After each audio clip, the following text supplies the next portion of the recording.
शंकराचार्य ने कहा कि मैं अपने शरीर को अत्यंत भार स्वरूप लिए हुए ढोकर के जा रहा हूं, चल नहीं रहा हूं, ढो रहा हूं। जैसे मुर्दे को ढोते हैं, मुर्दे को ढोकर के शमशान की ओर वो चार उसके जो अर्थी को उठाने वाले हैं वो ढोकर के जाते हैं, ठीक उसी प्रकार से शरीर को मैं अपने कंधों पे ढोता हुआ जा रहा हूं, क्योंकि मेरे जीवन में कुछ रस नहीं है। मैंने शादी करके देख लिया, कुछ रस नहीं है उसमें। पहले तो था आनंद, शादी से पहले सोच रहा था कि शादी में ऐसा होगा, यो होगा, यो होगा, ऐसा सोच रहा था। शादी होने के बाद मैंने ऐसा कर लिया कि शादी करने के बाद भी जीवन में जो नर्तन, जो थिरकन, जो चेहरे में उमंग जो हो जाना चाहिए वो नहीं आ पाया। पैसा पैदा करके भी देख लिया, मकान बना करके भी देख लिया, शहर में रह करके भी देख लिया, प्रकृति में घूम करके भी देख लिया, मगर जीवन का जो आनंद भोग में मुझे मिला ही नहीं। और मैं सन्यासी बनकर के भी देख लिया, बगले कपड़े पहन करके हरिद्वार में जाकर के गंगा में खड़े होकर के भी देख लिया, आनंद उसमें भी प्राप्त नहीं हो सका। दोनों ही अवस्था में मैं अपने शरीर को इस कंधों पे ढोकर के मृत्यु की ओर जा रहा हूं। और मैं चाहता हूं कि मेरा जीवन नर्तन युक्त बने, थिरकता हुआ बने, मचलता हुआ बने, हंसता हुआ और अपने आप में पूर्णता और आनंद और उमंग लिए हुए हो, रोग रहित, जिसमें किसी प्रकार का मानसिक रोग नहीं हो, जिसमें किसी प्रकार का शारीरिक रोग नहीं हो, जिसमें किसी प्रकार का आत्मिक रोग नहीं हो। और तीसरी बात उन्होंने कही कि मैं जीवन में उस अधूरेपन को देखना जो मैंने भोगा है, उस अधूरेपन को पूर्णता की ओर ले जा रहा हूं और ले जाना चाहता हूं। कल मैंने बताया कि हम और प्रत्येक व्यक्ति अणु है, एक छोटा सा कण है। वह कण अपने आप में महान हो सकता है और महान होता ही है यदि अणु में क्षमता हो कि वो पूर्णता तक पहुंचने की क्षमता रखता हो। खुद ही से कर बुलंद इतना कि हर आवाज से पहले खुदा बंदे से खुद पूछे, बता तेरी रजा क्या है, तुझमें क्या विशेषता क्या है, तुझमें ऐसी ताकत क्या है। तू बिल्कुल एक जमीन पर पड़ा हुआ व्यक्ति मुझको बोलने के लिए मजबूर कर दिया कि तू वो कौन सी ताकत है, कौन सी क्षमता है जो मुझे तेरे पास आना पड़ा। और वही ऐसा व्यक्तित्व हो सकता है जो जमीन पर पड़ा हुआ अणु हो, मगर जिसमें आसमान को छूने की ताकत हो, जिसमें आगे बढ़ने का संकल्प हो, क्षमता हो।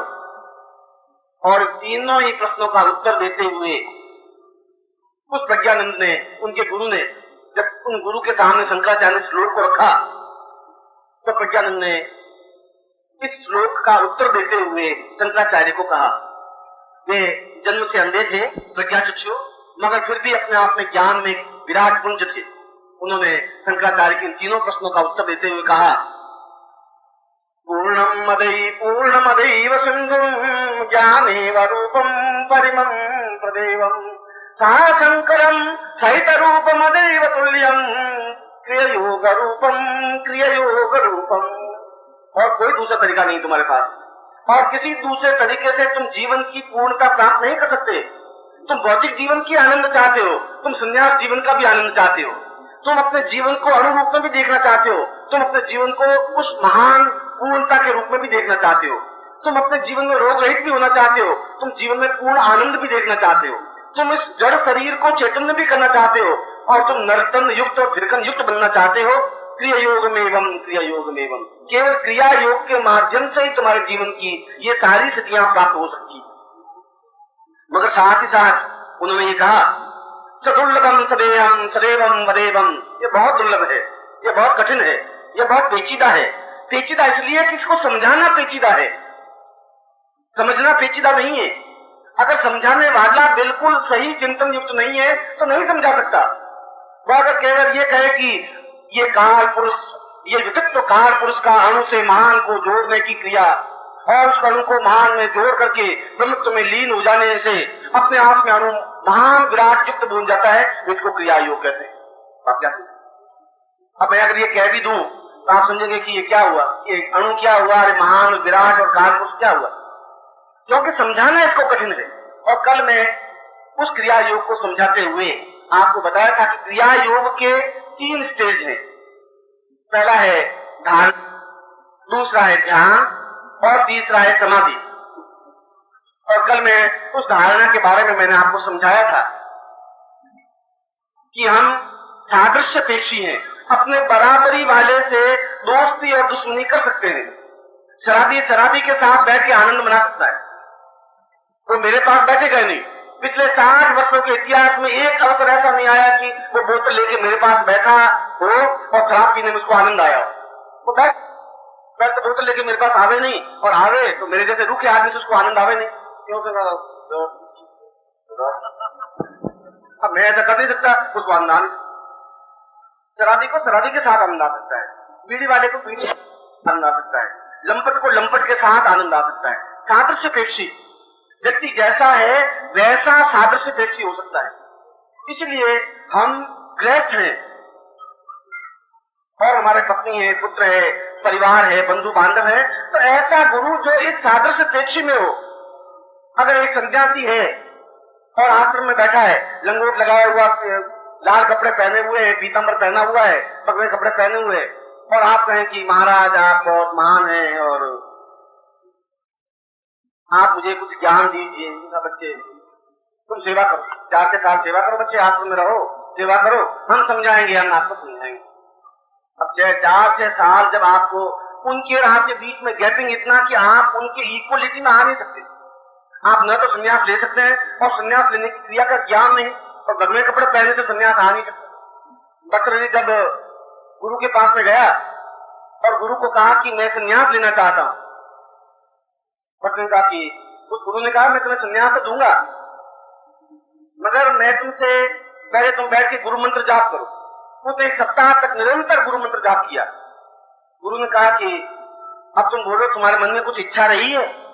उसने कहा कि और तो कोई खास इच्छा नहीं है गुरुजी, बस सब ठीक ठाक है, मैंने घर बार छोड़ दिया, मगर कभी कभी पिंगला का ख्याल जरूर आता है, पत्नी का ख्याल जरूर आता है। वो बेचारी कैसी होती होगी, मैं तो यहाँ आ गया और राजकार्य सब उसके ऊपर, तुम नहीं दे सकते, तुम वापिस जाओ। और वापिस राजा बना। 7 बार गुरु के पास आके दीक्षा ली, 7 बार वापिस पत्नी के पास गृहस्थ में गया, 8वीं बार उसको पूर्ण दीक्षा दे सका। इसलिए कि संन्यास लेता इतना आसान नहीं है, भगवे कपड़े पहनने से संन्यास नहीं मिल सकता। इसलिए जो मैंने इस श्लोक के प्रारंभ में कहा कि हम जीवन की उन तीनों सत्यों को, हमारा जीवन आनंद युक्त हो, रोग रहित, मैंने उन तीनों को एक एक पक्ष ले रहा हूं कि हमारा जीवन सबसे पहले आवश्यक है कि हम रोग रहित हों। और रोग होते हैं 3 प्रकार के, शारीरिक रोग, दूसरा मानसिक रोग और तीसरा आत्मिक रोग। शारीरिक रोग तो डायबिटीज है, ब्लड प्रेशर है, बुखार है, बीमारी है, जो कुछ भी है ये सब शारीरिक रोग है और इससे भी हम संत्रस्त हैं। ऐसा कोई व्यक्ति है ही नहीं जिसको रोग हो ही नहीं, क्योंकि हम जिस युग में, जिस स्टेज में चल रहे हैं, उस स्टेज में रोग के अलावा हमारे पल्ले कुछ पड़ता ही नहीं। यदि आप में से तो जरूर 40, 45, 50 साल के होंगे, आज से 40 साल पहले जो गेहूं का दाना आप मोटा और पुष्ट देख रहे थे, वैसा दाना आप देखने को नहीं मिल सकता।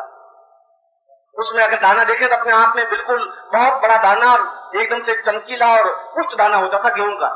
धरती ऐसा गेहूं दाना पैदा करती थी उस समय, और आज सूखा हुआ और बिल्कुल वो कड़क टाइप दाना पैदा करती। वह पौष्टिक अन्न नहीं है, वह पौष्टिक वातावरण नहीं है, वह पौष्टिक जीवन नहीं है, और वैसा जीवन होने से रोग युक्त जीवन है ही। यह रोग मानसिक रोग भी हो सकता है, बहुत मेंटली टेंशन में है, और हर व्यक्ति शारीरिक रोग है आप में से प्रत्येक को गारंटी के साथ, और आप में से प्रत्येक को मानसिक रोग है। और मैं कहूं कि ये पूरे भारतवर्ष के सभी पैदा होने से लगा के मृत्यु तक जितने लोग हैं सबको है, ऐसा कोई नहीं कह सकता नहीं है। और तीसरा होता है आध्यात्मिक या आत्मिक रोग, कि हमारे मन में कभी कभी वो खून उबाल खाता है कि हम कुछ करें, कुछ प्राप्त करें और कर नहीं पाते हैं सामाजिक समस्याओं के कारण, आर्थिक समस्याओं के कारण और भी कई समस्याओं के कारण। इन सब रोगों को निवृत्त करने के लिए, खासतौर से तीनों रोगों को निवृत्त करने के लिए जो प्रयोग इस क्रिया योग में, क्या क्रिया योग प्रैक्टिकल है और यह प्रैक्टिकल के लिए उपाय करें, उस प्रयोग को मैं अभी आपको इस प्रयोग को संपन्न करवाऊंगा। आज मैं आपको छोटे छोटे टुकड़ों में 4 बार या 3 बार या 4 बार प्रवचन दूंगा। इसलिए कल शाम को तो मैं इसलिए नहीं आया था, कल आप राजसी जीवन में थे, आपको राजसी जीवन शाम को नहीं आया, इसलिए कल की सत्र रात निकालेंगे। हम 4 बार प्रवचन को रखेंगे और 4 बार के प्रवचन में मैं चारों प्रयोग संपन्न करवाऊंगा। पाऊंगा, क्योंकि क्रिया योग कल दोपहर तक आप पूर्णता से समझ लें। इसलिए समझ लें कि आप उसको जीवन में उतार सकें, मैं आपको प्रैक्टिकल दे सकूं, और आप आपके संसार में कहीं पर भी किसी भी योगी और सन्यासी को क्रिया योग पर उनसे ज्यादा समझा सके, बोल सके, कह सके, ये क्षमता आप में आनी चाहिए। यह भी मैं आपको ये बता देता हूं कि आप इसका एक्सपेरिमेंट करें।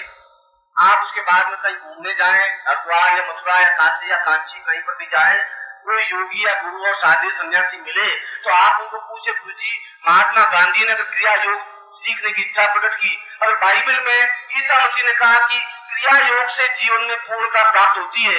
यदि पैगंबर साहब ने उस कुरान में उस आयतों में क्रिया योग का वर्णन किया है, तो सारे धर्मों में अगर क्रिया योग शब्द है तो जरूर इसके पीछे कोई रहस्य है। आप हमें क्रिया योग के बारे में बताइए और आपको उत्तर मिल जाएगा कि वे क्रिया योग के माध्यम से कितने विद्वान हैं। उनको खुद को ज्ञान हो ही नहीं सकता, है ही नहीं। शायद उससे ज्यादा ज्ञान आपको उस सन्यासी से जो 80 साल का है, उस योगी से भी आप ज्यादा चीजें उनको बता सकेंगे, प्रैक्टिकल रूप से भी और कह करके भी और प्रवचन के माध्यम से भी, क्योंकि आप उसको पूर्ण करना समझ सकेंगे। आप इसका एक्सपेरिमेंट करके देखिए। आपका तो लंबा थोड़ा जबलपुर में रहते होंगे, मुंबई में रहते होंगे, कलकत्ता में रहते होंगे, जरूर साधु आश्रम होंगे, मठ होंगे, आप उनको जाके पूछिए क्रिया योग क्या है, या तो आपको बैठा देंगे कि बच्चे कुछ नहीं है, बहुत बड़ी बात है, तुम नहीं समझ सकते, या तो आपको ये कह देंगे, या कह देंगे कि ये बहुत ऊंची चीज है बच्चे, हम जानते हैं, तुम अभी रहो मेरे पास 2-4 साल अंगूर रहो, फिर हम समझाएंगे। ये लफा दिए। इसलिए मैं कल दोपहर तक इस पूरे क्रिया योग को, यदि आपका समर्थन मिलता रहेगा, यदि आप बिल्कुल सही ढंग से बैठ करके समझ सकेंगे, क्योंकि ये सारा प्रैक्टिकल है, उसकी एक तथ्य और चिंतन के माध्यम से भी और उसके जीवन के प्रयोग के माध्यम से भी।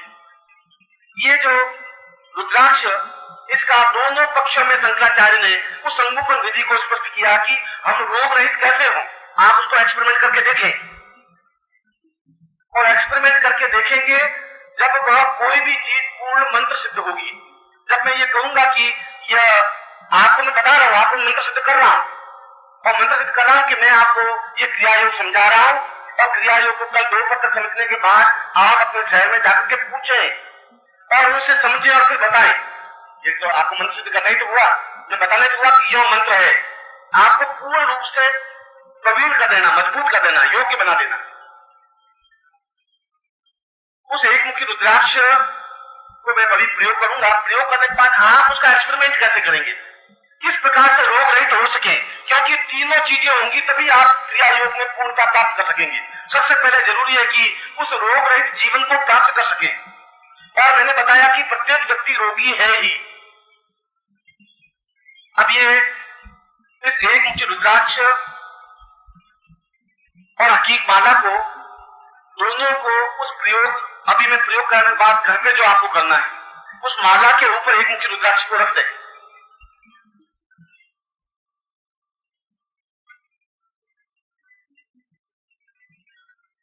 और दोनों तरफ एक मुखी रुद्राक्ष के दोनों तरफ तांबे के 2 तार खड़े कर दें, या तांबे के 2 टुकड़े रख दें, या तांबे के सिक्के रख दें। और यदि तांबे के सिक्के आप रखेंगे तो एक मुखी रुद्राक्ष अपने आप में कंपन युक्त होगा। ये आप देख, अपने आप में उसमें धड़कनाहट से आने लगेगी, धड़कनाहट में उछलने नहीं लग जाएगा, मीन्स उसमें एक फ्रीक्वेंसी आएगी।